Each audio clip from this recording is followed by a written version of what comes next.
again, guys. This is Andrea Schindel, and I'm a counselor here in Colorado.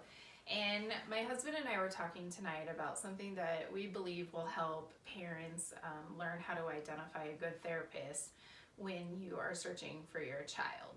Often, one of the red flags that my husband and I ran into when we were searching out good help for our children who have a history of trauma and loss, and specifically their trauma and losses from abuse and neglect and being in foster care that doesn't always protect the children well, but this is not always possible, or it's not always the reason why children struggle with trauma. And so one of the things that we discovered as parents is that we would often work with therapists where we felt blamed for the child's behavior.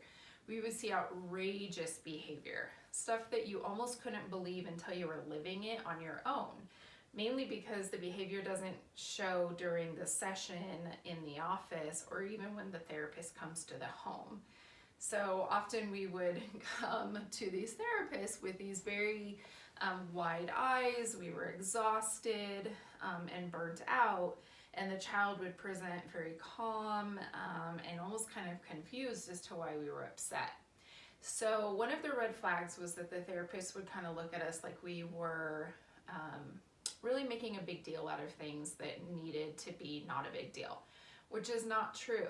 Sometimes it's hard to articulate and express what our children are going through and what we're witnessing as parents because we're also bonding with those children, which means that we are also experiencing some of the trauma with them, or at least the emotional reactions of the trauma.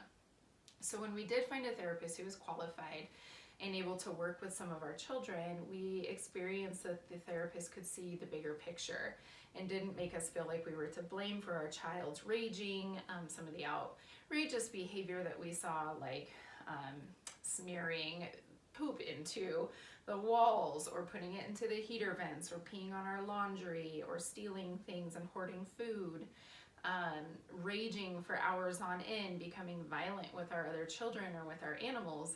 And then they would present in session and everything would be fine. They would act confused. And a good therapist is able to kind of see the bigger picture of what's going on.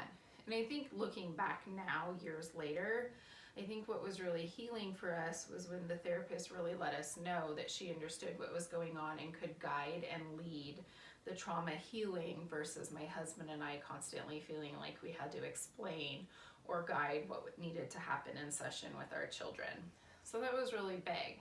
If you're raising a child with a severe history of trauma, you know these things to be true, and you really need professionals that are equipped and skilled to deal with these sort of behaviors, not because the child deserves to be blamed, but also you don't want the parent blamed either, because that's just gonna shut out people. It's gonna make everybody feel like they can't make progress. If you have questions about this, I would encourage you to subscribe to my YouTube channel, leave comments, and I'd be happy to provide more information. I hope this was helpful to you. Have a good night.